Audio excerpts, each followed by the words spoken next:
You're listening to the Savvy Painter podcast, episode number 357. Savvy Painter is the podcast for artists who want practical, tactical tips to create a meaningful art practice that is both fulfilling and supports you. Hello, my friends. It's Antrice, and welcome to the Savvy Painter podcast. If you are new here, so glad you found me. And if you have been listening for a while, hi, thanks for listening again. Today, I want to explore what it really means to have your own back. This came up in my journaling this morning, and it's also something that we're working on inside of Growth Studio right now with our 30-day self-trust challenge. The more I've been writing about it, the more I've been journaling about it, the more I realize how much of self-trust actually comes down to creating safety for ourselves. And once we do that, it opens the door to everything else. It opens the door to letting go in our studio, to stretching our creative abilities, to growing our skills, and making space for new ideas and new creative projects to come in. So let's start with what it even means to have my own back. Like, what does that actually mean? For me, having my own back means creating safety. It's allowing myself to stretch without clipping my own wings, without censoring myself, without cutting myself off from this impulse that I have. It's honoring a commitment to striving for my higher self. And that means for me showing up consistently, not in a perfectionist way, but in a way that says, I am committed to being a better human being through this work that I'm doing. So at its core, having my own back is about two things. It's about safety and growth. I can stretch, but I will not cut myself down. So that's what we're going to talk about in this episode. And I want to dig in a little bit right now to what that actually looks like in practice, especially when it comes to making your art. On the canvas, having my own back means letting myself work out an idea without letting fear of other people's opinions creep in. It means giving myself the time I need to develop an idea. Sometimes that means learning a new skill, and sometimes it means using an existing skill in a way that I've just never tried before. So, for example, drawing. Maybe I've always drawn in a particular way. But now I want to bring a new idea into my sketchbook, onto the canvas. I just have this kind of like, what if I did it a little bit different urge, this impulse, right? So I'm going to need to draw differently. And at first, that is going to feel awkward. I will make more mistakes because my hand doesn't move the way that I want it to. But that's not failure. That's me just rewiring my brain and my body to create in a new way. So as an example, like I said, this month in Growth Studio, we are doing a 30-day challenge, and I'm doing it right along with everybody. And the pieces that I'm working on, they're drawings in my sketchbook. And I'm playing with a couple ideas and combining them and learning how to combine them in a single drawing. Okay. So I am fascinated with positive and negative spaces in tree drawings. So what I'm doing is I'm sort of going back and forth between these three separate kind of ways of drawing. And what this creates for me is, at first with any challenge, we've got 30-day challenge. And let's say the first week, we're going on momentum, basically. It's just like, this is cool. This is exciting. And I'm giving myself the space to play with this idea that it's just kind of been bouncing around in my head without any kind of words attached to it. I don't know if you know what I mean by that, but I think because art is so nonverbal that sometimes there's just this concept and it doesn't have words yet. So anyway, that's what was bouncing around in my head. And I wanted to play with it in this 30-day challenge. And what I decided to do was there's these three styles of drawings. And at the moment, I had no idea how I could combine them in a way that would be interesting, but that sort of idea in my head that it's nonverbal. So there's no words for it. Can't explain it to you. Sorry. But kind of a vision in my head of a way to do something that I think could be really cool, but it's not fully formed. Okay. And so I have this fascination, like I said, with positive, negative spaces in tree drawings. And I'm allowing myself to, as part of this challenge, to go back and forth intentionally in a single drawing or with a series of drawings between the idea of playing with just looking at the negative spaces. So there's this empty lot next to my house that is completely overgrown, and it's just like a mash of long grass, spindly trees. There's some pine trees. There's some small bushes that have lost all their leaves because we are just now getting into spring.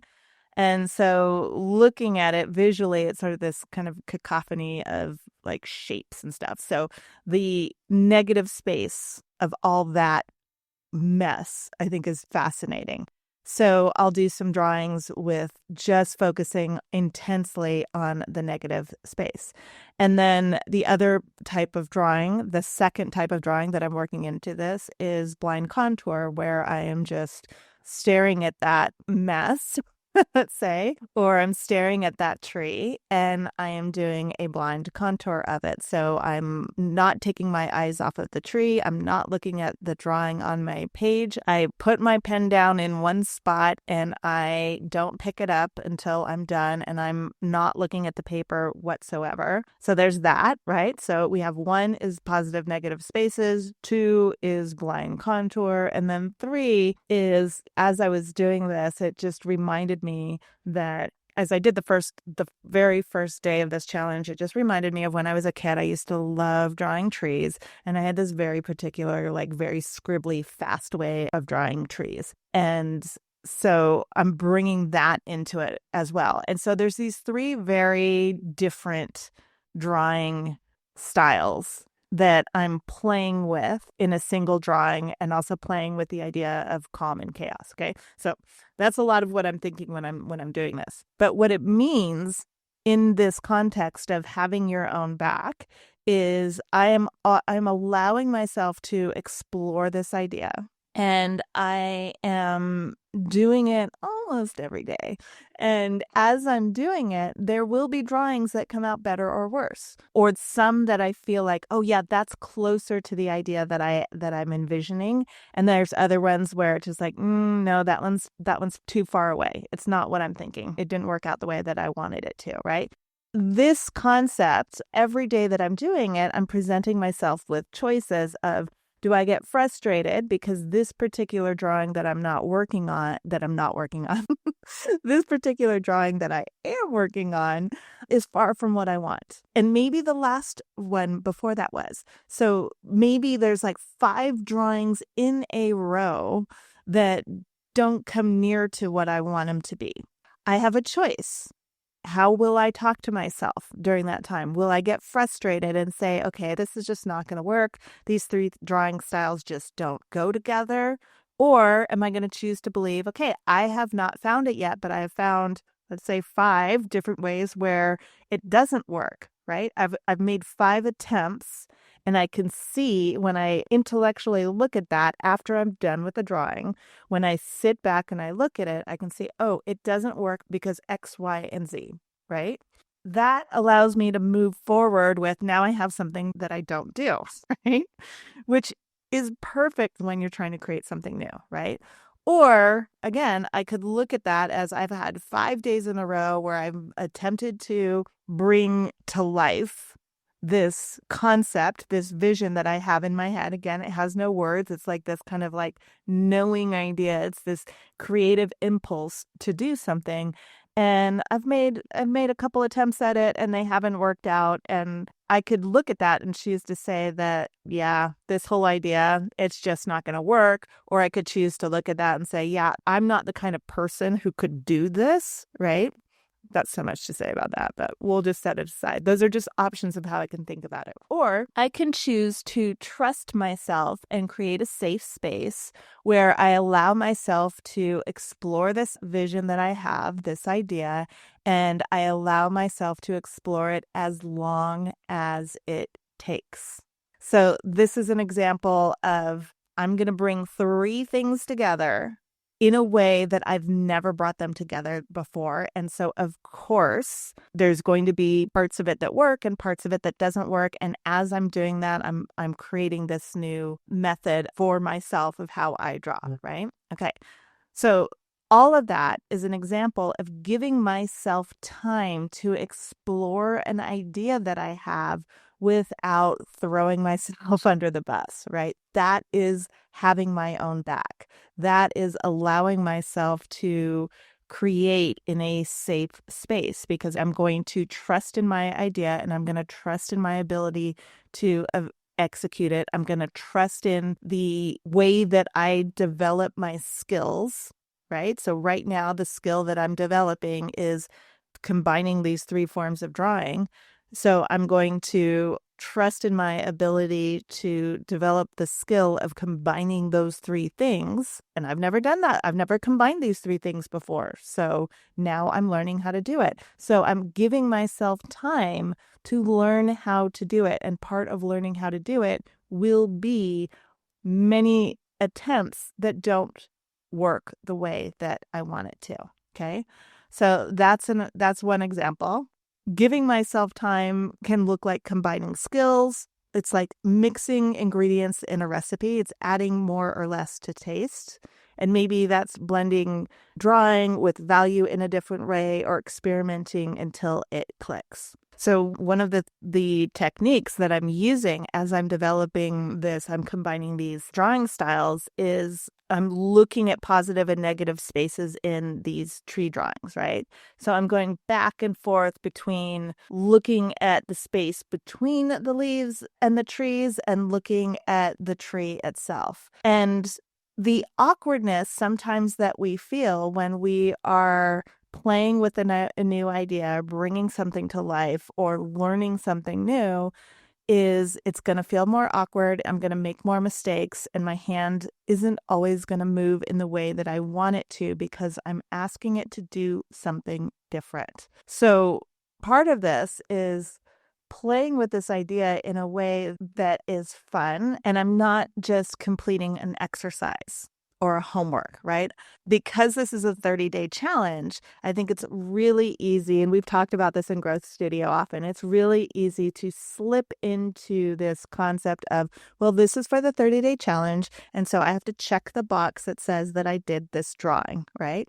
Which, I guess there's some value in that, but I think what's even better is giving yourself the time to do that piece of work in a way that lights you up rather than, okay, this is exercise, this is homework, right? So I'm playing with positive and negative spaces. And sometimes I do slip into that, like, okay, I'm learning something new. I've got to train my eye to refocus on that concept of positive and negative spaces, on negative spaces in particular, and not flip over to the positive one because it's so easy to do, right? When you haven't been doing it in a while. And I'm constantly, as I'm doing this might be a deep dive that maybe you didn't sign up for in this podcast episode, but it's just an example, right? Of I'm focusing on this skill, seeing and drawing the negative spaces. And as I'm doing that, I'm also kind of flipping back and forth between looking at the negative spaces in particular and then seeing how that integrates with the drawing as a whole. So there's this almost like flipping back and forth, and my eyes are focusing on and not allowing this whole entire process to become exercise, homework, assignment. Hopefully that makes sense. Okay. I'm so used to talking to Growth Studio that sometimes I want to ask the podcast, is this making sense to you? Am I articulating this well? Cracks me up when I do that because I'm not looking at anybody. So asking that question is kind of pointless. Anyway, okay. So all of that is to say that creating safety for myself, what it actually looks like is giving myself the time, the patience and permission on the canvas with my skills and in how I let those skills evolve. To let drawings take as long as it takes. Those negative space drawings take me a very long time because I'm like focusing so hard, I'm almost sweating. It's really hilarious. When I do that type of work, my drawing slows way down, and it can easily take 30 minutes to do a 2-inch section. And so my brain has to expand in that direction where it's okay for me to slow down so much that I take 30 minutes to do a 2-inch section. And then next, I might switch to an explosive fast drawing style that I used as a kid, right? So again, my brain is switching to a different place. And then finally, I have to switch my thinking a third time when I move into blind contour. It's a completely different way of seeing and a different way of thinking. And then I'm stepping back and forth and assessing and deciding if the image as a whole is working together as intended with these 3 different drawing styles, right? So as I'm doing that, I have to create a lot of space for myself to not like the drawings at a certain point, or to trust myself that I will figure this out. And so this naturally leads me into the hardest part of this, which is the messy middle.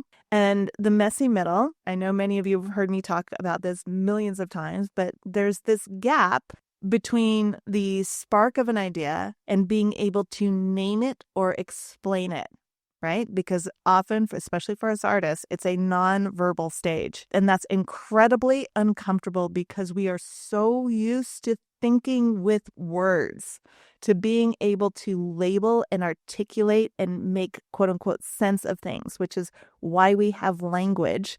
And what we use it for is to try to make sense of what we are experiencing. Painting is its own language. And during this gap, of course, it's messy. Of course, it's uncertain. And sometimes that can be frustrating when we are expecting to be able to name what's happening. Okay. I like to think of it, it's almost like planting a seed, the messy middle, or the whole process, let's say, of painting is you have this seed of an idea. And that seed is pushing up through the dirt. And as that seed starts to sprout and push its way through the dirt, it is displacing the earth. It is making a mess as it grows. And that mess is a necessary part of the process. The seed cannot grow without it. And also, as much as we want to, you can't dig it up to check and see if it's working. You just have to trust the process. And to me, it's kind of a similar thing when we're painting. We have this idea, this seed, and sometimes we don't even know what the seed is, right? Sometimes we're just like, I wonder what this seed is going to grow. What kind of plant is this, right? But you have to go through the process and allow it to germinate, and it's going to displace the earth and it's going to mess things up, and then it's going to start to take shape. And there's still a moment when the sprout is coming up where, I mean, maybe botanists know this, but I can't look at a sprout and tell you for certain out of context what that sprout is. It's kind of the same thing, I think, with painting. There's this process where it looks like a mess, and then we can see a glimmer, but we still don't have the entire thing on the canvas. We just have the nonverbal in our head, and we have the start of the resolution on the canvas, but we have to move through this place, and we cannot dig it up to check and see if it's working, okay? So that awkward in-between is part of the growth. You cannot rush it, and you cannot dig it up to check. It's the same thing with paintings, and it's the same thing with our mindset, our mental growth as we go through this whole process. Which brings me to something even bigger, and that is allowing myself to be human through all of this, okay? Having my own back and learning how to trust myself means giving myself permission to be human. Or maybe a better way to put it is it represents my own commitment to being human. Also, I don't have a choice as far as I know, right? So that includes making mistakes and not throwing myself under the bus when I do. It means allowing myself to feel the very natural human emotions of doubt, frustration, or any emotion that we usually consider to be negative, and not turning those feelings into a reason to quit the idea that I'm currently working on. Okay. So that comes up, obviously, and that's part of this challenge that we're working on. Somebody called me out on it the other day. Braylee did, because she's very intelligent, called me out on it. She's like, wait a minute. I don't think this is actually about the paintings. This is about like what I'm talking about right now. And I'm like, exactly. Negative emotions don't mean that something has gone wrong. They just mean that I am a human being and I'm doing something that currently appears difficult to me. And there's a learning curve. And depending on what I'm thinking about that learning curve, I might experience negative emotions. And so part of our journey as an artist, and this was part of the question that this 30-day challenge sprouted from, is like, would you be willing to do 100 paintings or 100 drawings or 100 collages or 100 sculptures, whatever it is that you work on, right? Would you be willing to do 100 of them? And every single one of those 100 attempts that you make does not turn out the way that you want it to.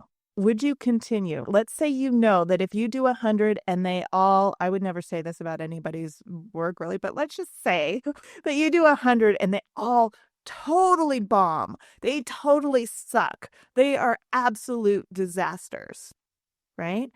Could you do that knowing that when you get to the 101st painting, drawing, sculpture, whatever, right? When you get to the 101st, that one will be the thing that you wanted to do, right? It's the nonverbal idea that was in your head. There it is on the canvas, in life, in your sketchbook, whatever it is, right?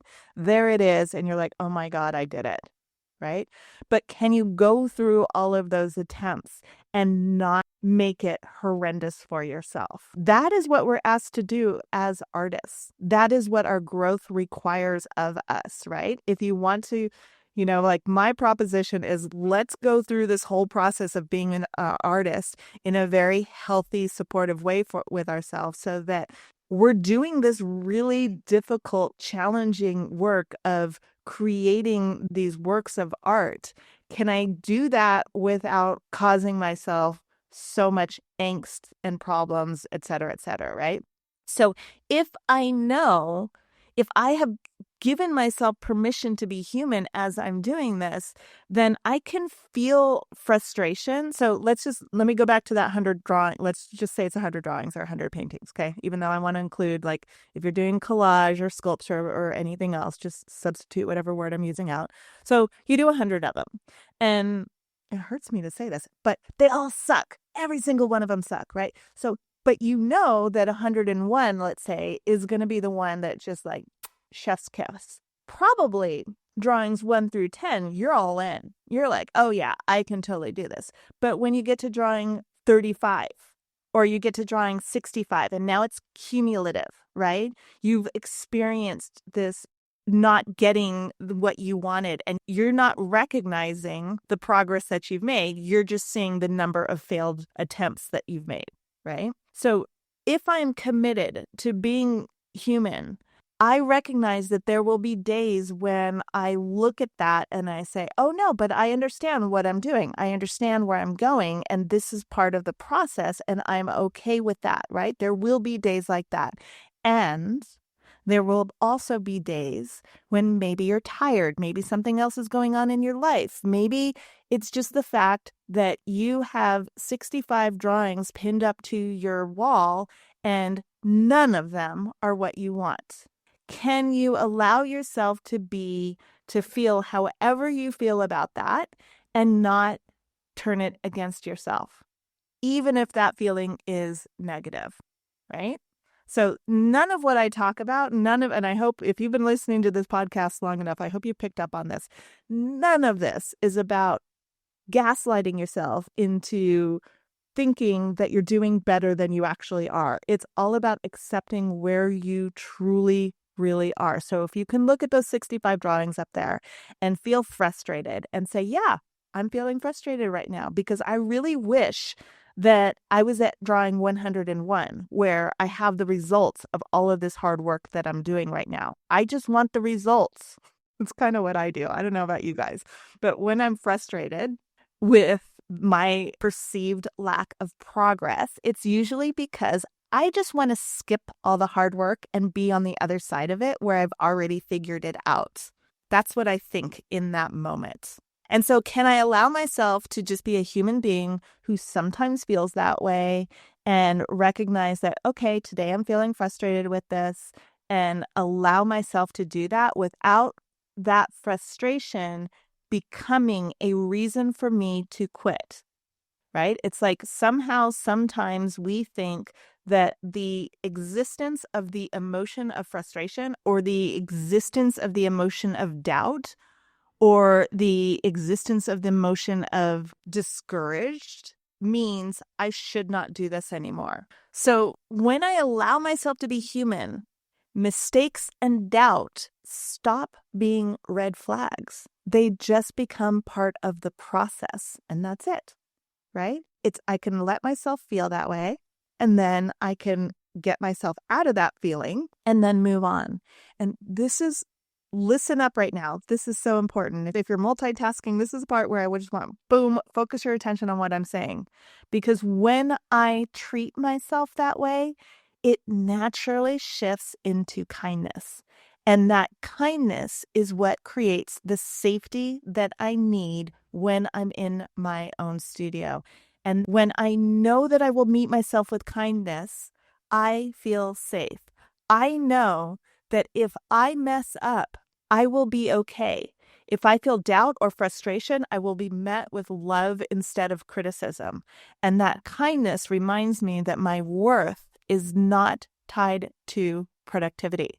My output does not equal my value as an artist or as a person. I am inherently worthy.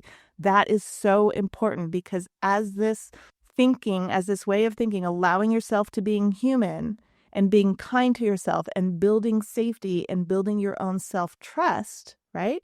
Kindness builds safety, safety builds trust, and that trust is what allows us to keep showing up and creating the art that we are here to create. And it doesn't just change how I paint, it changes how I relate to the whole world.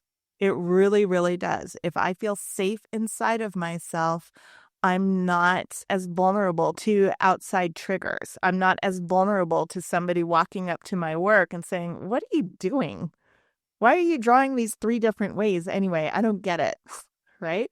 I can hear that and understand that it just means that that person doesn't understand what I'm doing. It doesn't mean that my idea is bad because I have created that sense of safety inside of myself.